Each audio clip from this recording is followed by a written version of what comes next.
Bismillahirrahmanirrahim. Assalamualaikum warahmatullahi wabarakatuh. Waalaikumsalam warahmatullahi wabarakatuh.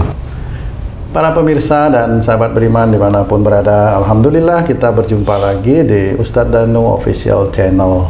Semoga kita selalu dalam lindungan Allah Subhanahu wa Ta'ala. Amin ya Rabbal Alamin.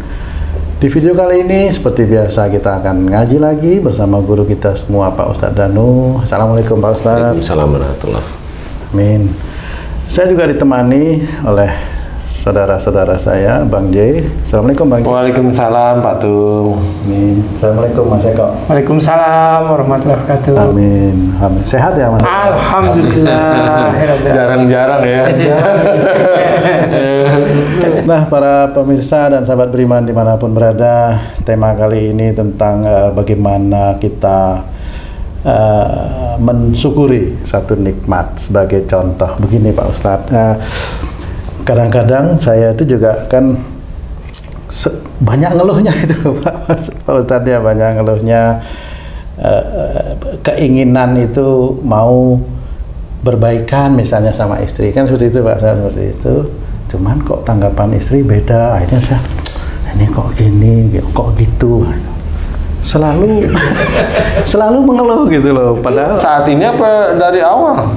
Ya dari awal, di tengah, dan saat ini. Kayaknya saat ini setelah pensiun. Jadi sepertinya kok berat gitu. Itu gimana sebenarnya Pak? Ada nggak yang menyebabkan itu Pak Ustadz? Mohon maaf ini Pak Ustadz. Ya, bismillahirrahmanirrahim. Assalamualaikum warahmatullahi wabarakatuh. Waalaikumsalam warahmatullahi wabarakatuh. Ya, memang kalau dilihat dari sisi suami istrinya, mamanya kamu menikah, kamu itu kan memilih sendiri istrimu, istrimu juga memilih sendiri kamu. Nah, dihalalkan dalam bentuk ikatan pernikahan ya yang sah menurut agama Islam. Nah, di dalam keseharian itu sebenarnya juga banyak diceritakan bahwa di dalam pernikahan itu banyak amal-amal, banyak pahala di dalam pernikahan itu. Sangat banyak sekali pahala. Cuma banyak juga orang tidak paham. Yang pahala itu yang mana? Apakah dengan nikah, punya istri atau punya suami langsung berpahala? Dulu enggak cuma itu, ya nikahnya itu aja memang berpahala. Pada saat nikah itu berpahala. Karena habis akad nikah langsung semua alhamdulillah. Alhamdulillah. Sekali itu ya. Tapi setelah akad nikah nanti kan ada ya antara suami istri ya. Di dalam suami istri, di dalam mengarungi kehidupan, nggak usah kehidupan, seminggu ini apa yang dikerjakan? Seminggu sampai 1 bulan itu apa yang dikerjakan si suami istri? Kalau si suami istri itu suaminya malah hormat pada istrinya, kemudian mengajak sesuatu yang baik, nah itu suaminya mendapatkan pahala kalau dengan janji bahwa suaminya juga mengerjakan. Jadi kalau suaminya bilang, kamu itu kok sering marah sih sama adik-adikmu gitu, nggak taunya si suami juga sering marah sama orang tuanya, mamanya. Itu kan sama aja, itu juga nggak berpahala, itu malah dimurkai Allah yang seperti itu. Jadi yang harus kita pahami adalah bagaimana kita betul-betul di dalam menjalankan kehidupan ini paham. Jadi bahwa mendapatkan suami atau mendapatkan istri ini atas izin Allah sebenarnya. Hanya harus disyukuri. Kemudian dalam kehidupan bersuami istri ada dalam mencari rizki. Kemudian ada diberi anak oleh Allah Ta'ala. Nah, dalam mensyukuri nikmat Allah ini, orang itu yang namanya mensyukuri nikmat itu biasanya senang-senang. Itu katanya mensyukuri nikmat. Padahal mensyukuri nikmat itu bukan seneng-senengnya. Iya benar. Ya kan? Pesta. Ya. Kalau orang Barat, orang-orang kafir itu kan minum-minuman keras. Pesta clubbing, apa namanya? Clubbing ya, clubbing. Pak Tung yang tahu tuh. Jangan semuanya kaku sih. Pak Tung serba tahu pokoknya.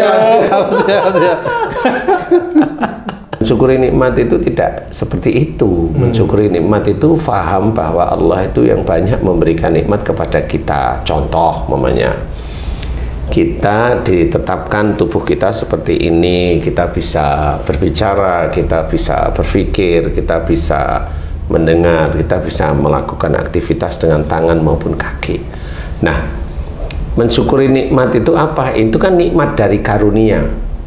Karunia itu tangannya, nikmat itu bisa mengerjakannya ya.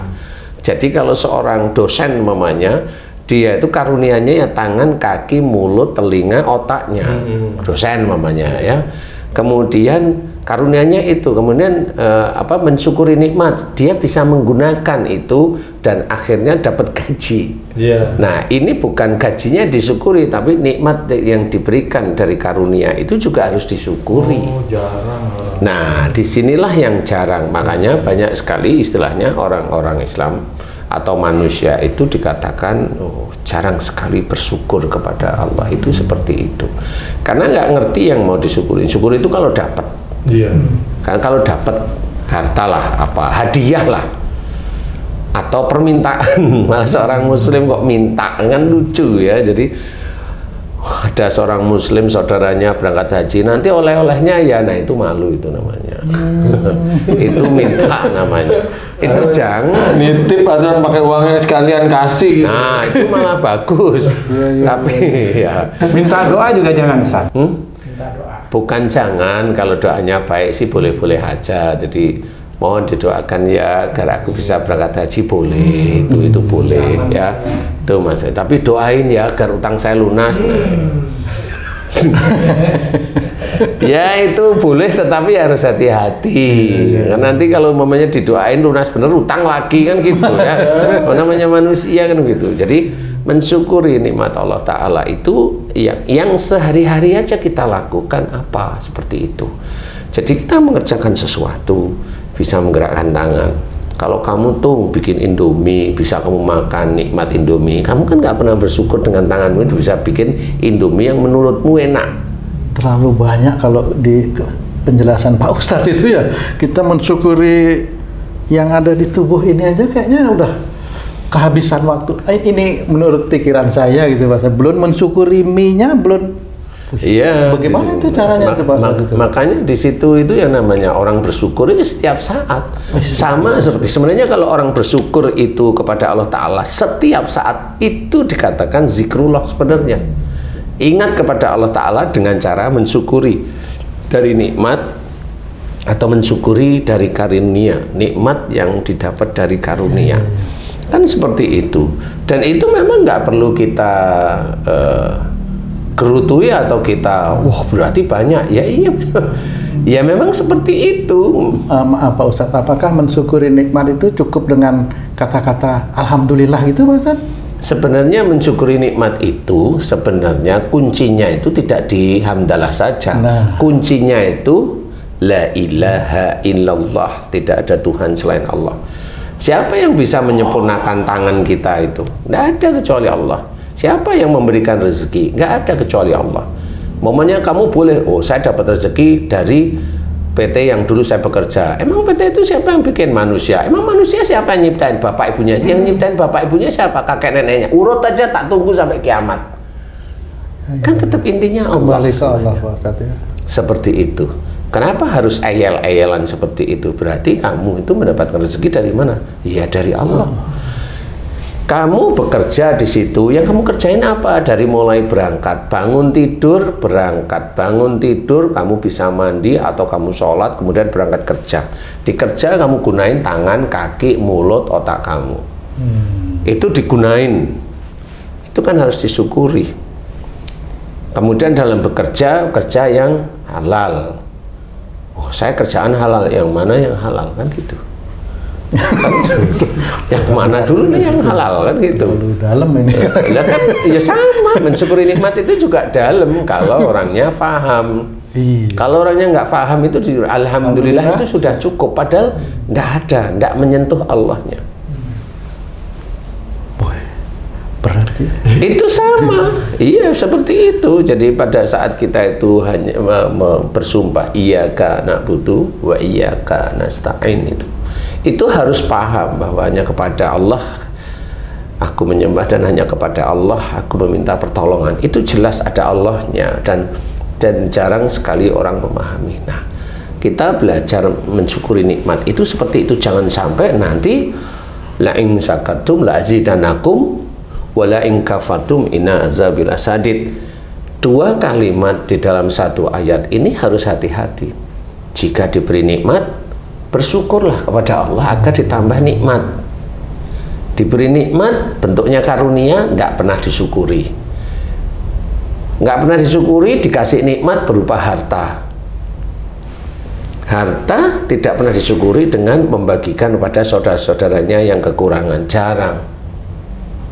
Karena dia ambil harta itu untuk memperkaya dirinya atau kasih makan istri atau anaknya, di mana harta ini belum tentu itu halal. Nah, disinilah orang itu nggak paham bahwa walaupun dia sholat, tapi yang dia kerjakan itu bisa aja hartanya haram. La in syakartum la azidanakum wa la in kafartum inna azabil asadid. Itu terlena. Jadi kalau dapat itu hanya disyukuri, hanya dapatnya, padahal kenikmatan dari karunia-karunia Allah itu banyak. Dari mulai kita itu diizinkan bangun pagi aja tidak dalam kondisi dikafani dan dimasukkan ke liang kubur, enggak, kita masih gitu aja, jarang sekali disyukuri. Kita bisa mengerjakan ibadah, sholat kita jarang sekali disyukuri.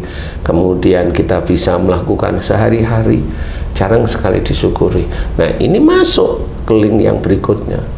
Wala in kafartum inna azabil asadid. Jika kita kufur, tidak mensyukuri nikmat, sesungguhnya azab Allah amat pedih. Ini nggak main-main. Ini benar. Jadi bukan dapatnya, bukan cuma itu, tapi mensyukuri karunia Allah Ta'ala itu sangat penting. Yang saat ini di zaman-zaman beberapa puluh tahun belakangan ini itu tidak tersentuh. Tidak tersentuh, tidak diceritakan oleh orang yang memahami agama. Jadi tidak disentuh bahwa rasa bersyukur kepada Allah Ta'ala itu tidak cuma hanya hamdalah, enggak, tapi benar-benar mengerti bahwa ini semuanya Allah. Semuanya Allah, sehingga itulah yang namanya zikrullah dalam bentuk aplikasi sehari-hari. Sehingga pada saat orang yang sudah seperti itu, dia untuk mau melakukan suatu kesalahan itu malu. Dia akan malu. Ustaz, nanya Ustaz, dalam mensyukuri nikmatnya Ustaz, banyak orang yang berkeluarga tapi belum mempunyai anak nih Ustaz, lama gitu kan, berharap mendapatkan keturunan anak. Setelah mendapatkan keturunan anak kan berarti suatu kenikmatan tuh Ustaz tuh baginya. Tapi tidak dididik anaknya itu dengan baik untuk mengenal Allah, apakah itu juga tidak mensyukuri nikmat Ustaz? Sama. Kan selain mensyukuri nikmat seperti tersebut itu juga ada tanggung jawab kita sebagai imam kalau kita laki-laki, atau sebagai orang tua yang memang harus diwajibkan anak itu dididik mengenal kepada Allah Ta'ala. Ringannya mengenal ya sebenarnya ya.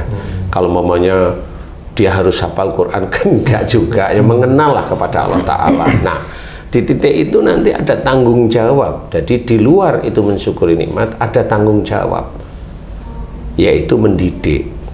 Nah, pada saat dididik, orang tuanya nanti bisa aja lupa. Pada saat dididik, anaknya pintar, pandai, cerdas. Lupa kadang orang tuanya itu membanggakan anaknya. Nah, ini juga sama. Ini ujian yang itu akan selalu ada di sekitar kita. Kalau ujian seperti itu, anak diizinkan, anak kita diizinkan cerdas dan pandai oleh Allah Ta'ala, kita harus pahami bahwa itu ujian. Dari apa yang kita lakukan, kita pertanggungjawabkan kepada Allah Ta'ala. Nah, pada saat anak kita itu cerdas, pandai, atau hafal Quran, kita terlena, ya selesai. Di titik itu, kita nggak lulus terlenanya itu. Tapi pada saat awal kita mendidik anak, ya mudah-mudahan itu ditulis menjadi amal soleh kita. Tapi pada saat terlena, ya nggak ditulis dosa aja. Seperti itu. Manusia itu kan, manusia seperti kita ini bukan nabi yang senantiasa terjaga akhlak, terjaga ibadah-ibadahnya. Jadi kita harus memahami kita beda. Jadi kita harus pahami bahwa kita banyak salah. Kalau momennya kita diuji, ujian ini namanya. Atau orang-orang kan baik cerita, kalau diuji itu ya terimalah dengan sabar. Ujian yang mana terima dengan sabar? Sebenarnya boleh terima dengan sabar. Kalau diuji dengan anak yang pintar, terima dengan sabar yang gimana nih maksudnya? Kan adanya bangga malahan. Kalau diuji dengan musibah, terimalah dengan sabar. Yang mana ini? Diuji dengan musibah, terimalah dengan sabar. Kalau korupsi di penjara, ya terima dengan sabar. Loh, ya nggak ketemu. Loh, dia korupsi, dia di penjara, itu ya sudah haknya dia dapat penjara. Mending nggak ditembak kayak di Cina. Gimana mau menerima dengan sabar? Tidak bisa. Pada saat orang itu berkata sabar, itu intinya bukan diam. Intinya adalah pahami kesabaran itu yang bagaimana. Sabar itu ya memang kalau mamanya korupsi atau membunuh orang atau mencuri atau apapun kemudian dimasukkan bui atas izin Allah Ta'ala, sabar itu berpikir lagi, kenapa saya di penjara, kan seperti itu. Muhasabah. Muhasabah. Nah, dari mulai oh saya bunuh, oh saya korupsi, oh saya nyuri, kan begitu. Sehingga di titik itu banyaklah mohon ampun kepada Allah Ta'ala. Nah, mudah-mudahan dari mohon ampun inilah diampuni dosa-dosanya. Jadi bukan terimalah dengan sabar, yang mana maksudnya sabar, kan gitu. Diuji dengan istri yang cantik, terima dengan sabar. Masa semuanya terima dengan sabar? Istri cantik ujian Ustaz ya? Loh iyalah. Oh, iya. Disyukuri berarti.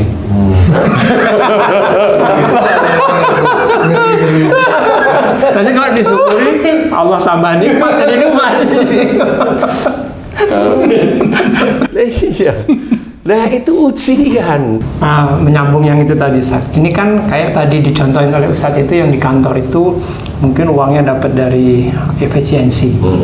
Kan di perusahaan itu kan macam-macam Ustaz. Ada bagian cleaning service, ada bagian security misal, ada staf biasa. Seandainya Ustaz, pas Idul Fitri gitu kan suka ada THR-an begitu. Itu dia dapat tuh Ustaz dari uang itu. Dia kan nggak tahu nih Ustaz, status uangnya gimana itu Ustaz? Buat si orang itu ya? Sebenarnya begini, jadi kalau perusahaan ini normal-normal aja, aman.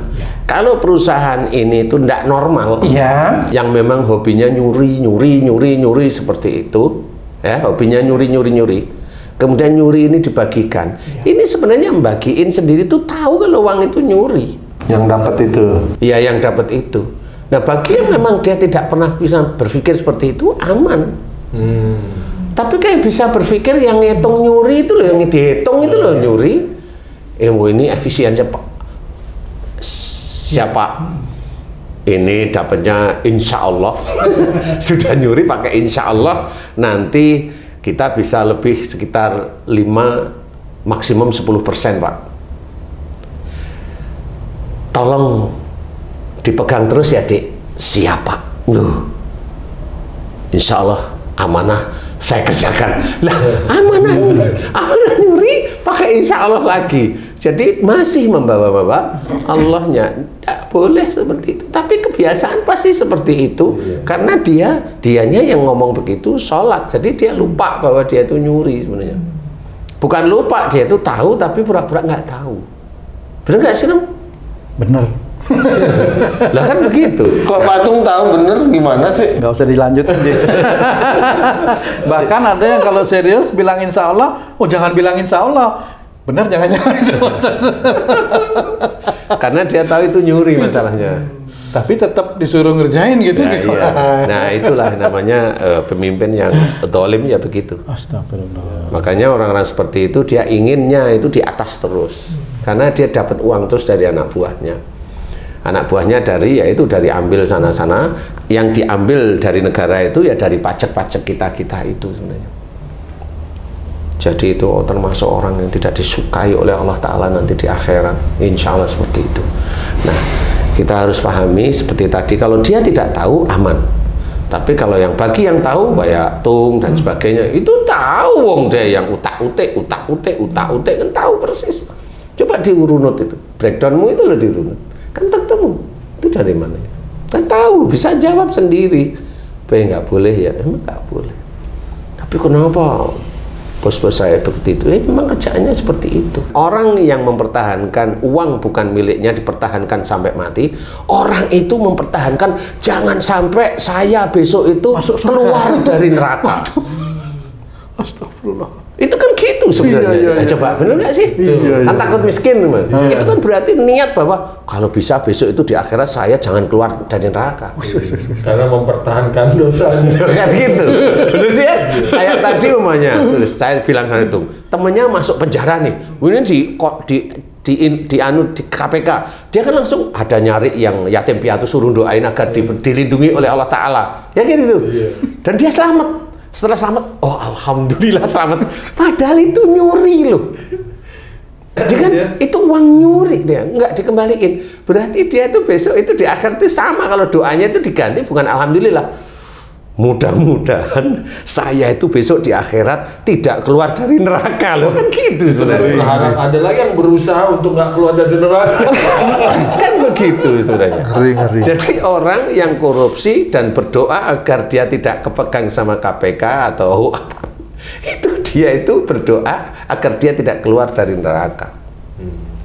Dunianya aman, akhiratnya mampus gitu maksudnya. Masuk neraka gitu maksudnya. Kamu ngomong sama siapa ini? Tadi penjelasan Pak Ustadz itu, alhamdulillah tidak ketangkap itu. Dunianya aman dia. Maksudnya mereka ini yang suka korupsi. Dikejar-kejar KPK. Ya, tapi jangan lupa korupsi itu nggak cuma dengan uang yang 1, 2, 3 miliar, enggak. Ambil tanah proyek itu juga korupsi. Makanya kan ketahuan. Pager itu juga korupsi. Ketahuan akhirnya. Ambil tanah proyek gimana? Diem. Udah. Oh, iya. Udah. Intinya adalah kita harus bersyukur di semua hal. Kita bersyukur mendapat nikmat. Coba bersyukur terhadap karunia yang diberikan oleh Allah Ta'ala. Ya. Disyukuri setiap hari, karena sudah sangat jarang orang itu bersyukur atas nikmat Allah. Nikmatnya yang mana? Oh, saya kan dapat bayarannya sebulan, ya syukurnya dia sebulan ya, bukan itu. Dia bisa membelanjakan uangnya untuk makan, ini kan uang dari Allah dibelanjakan untuk dia sendiri, kan harus disyukuri juga. Kan gitu. Naik sepeda motor atau naik mobil setiap hari itu kan dari uang yang dari Allah Ta'ala juga. Kenapa nggak pernah disyukurin? Coba Ji, pernah bersyukur atas sepeda motor yang untuk sendiri ngebut kan gitu. Hujan-hujan itu dilap, kadang-kadang di Plekoto, tahu di Plekoto itu? Plekoto itu dirudah paksa dengan boncengin sesuatu yang berat yang kadang-kadang tidak sepeda motorin, tidak manusia, tidak manusiawi, nggak berkemotoran. Itu kan, coba saya tanya, disyukuri nggak itu? Loh kok iya? Disyukuri lah. Yang mana nih disyukuri? Punya motor, bisa ngangkut, Disyukuri nanti bebas pajak, enggak ya, tambah bayar pajak juga. Itu aja kita syukuri setiap hari, itu sudah menjadi tugas kita. Itu Allah itu suka yang seperti itu, nggak usah yang aneh-aneh. Ya, syukuri sehari-hari. Ya, dan juga bagi orang-orang yang kalau temannya masuk penjara kemudian dia berdoa agar selamat, jangan itu merasa selamat. Itu berarti dia itu sama seperti berdoa, ya Allah, aku tidak ingin engkau keluarkan dari neraka. Itu sebenarnya doa yang tepat. Kalau orang udah melakukan itu, berdoa terus minta ampun, apa udah cukup kalau tidak masuk penjara, Ustaz? Ya sebenarnya kalau kan mohon ampun itu kan karena caranya yang salah. Kalau dari cara yang salah itu dia mendapatkan nikmat menurut dia, katanya juga ini hadiah anak soleh kan, begitu nih dia. Ini kan masih dia pegang. Ya ini harus dilepas, ini bukan haknya. Kan nggak bisa hanya cuma mohon ampun kan gitu sih. Setengah hati ya. Kalau umpamanya tadi nggak digunain mohon ampun, nggak dikembaliin uangnya, itu nanti yang paling suka Tung. Ambil punya orang, nih nggak dikembaliin, maafin ya. Nggak dikembaliin.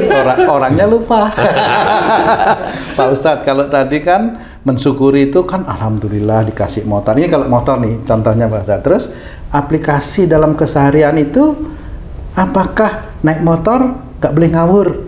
Kira-kira seperti itu Pak Ustadz. Aplikasi dari syukurnya itu ada. Oh, bukan aplikasi. Merawat motor. Merawat motor misalnya itu. Kalau mensyukuri itu kan tahu bahwa motor ini miliknya Allah Ta'ala. Makanya itu disyukuri. Allah, alhamdulillah. Dari mulai pagi hingga petang atau malam, Engkau izinkan aku naik motor. Di mana motor ini adalah hasil Engkau berikan rezeki kepada diriku. Alhamdulillah. Lah kan tahu. Itu kata-katanya. Iya, sehingga bukan terus akhirnya dengan motornya ini, motor saya ini hebat. Loh, kan banggain. Nggak ada yang kita banggain dari motor. Iya. Kalau motornya dijelekin, ya nggak boleh, nggak mensyukuri nikmat. Itu malah ngecek Allah itu. Oh iya. Oh, ini penting itu ya, ini aplikasi. Iya, itu ngecek Allah itu beneran. ini motor jelek nih, mau yang baru belum ada nih gitu ya. Saya nggak komen kalau yang dari hati yang paling dalam yang baru hari ini terbuka loh ini ya. Jangan di skip Ji, nggak boleh itu Ji ya. Jadi intinya tetap harus bersyukur. Semua lini membelanjakan itu disyukuri. Alhamdulillah ya Allah, Kau izinkan aku memakai uang yang Kau berikan kepada diri. Alhamdulillahirabbil alamin. Itu tahu bahwa nggak ada yang milik kita, nggak ada yang milik kita. Kan gitu, benar. Secara hakikat nggak ada yang milik kita. Nggak ada yang milik kita. Nah itulah yang sebenarnya dari kuncinya adalah la ilaha illallah. Tidak ada Tuhan selain Allah, itu titiknya itu nanti. Seperti itu. Makanya ayo kita belajar mensyukuri nikmat di semua lini, agar kita termasuk hamba-hamba Allah yang bersyukur atas semua nikmat. Nikmat itu nggak harus dapat uang, nikmat enggak. Nikmat itu diberi kesehatan. Kita bisa mengerjakan ibadah-ibadah wajib maupun sunnah, itu juga nikmat. Dijaga iman kita oleh Allah Ta'ala, itu juga nikmat. Dilindungi dari orang-orang yang ngawur, itu nikmat. Umpamanya saya ditelepon sama debt collector, saya nggak kenal, atau pinjol, saya dimaki-maki umpamanya. Lah kok gini, salah satu, oh iya ya, saya punya temen di Polda, saya telepon, Pak, boleh minta tolong? Iya, saya ditelepon di nomor ini, saya dimaki-maki, minta tolong karena dia ngancam. Telepon gantian dari Polda, itu nikmat dari Allah melalui teman-teman Polda. Kan seperti itu ya, disyukuri seperti itu. Itulah cara Allah melindungi.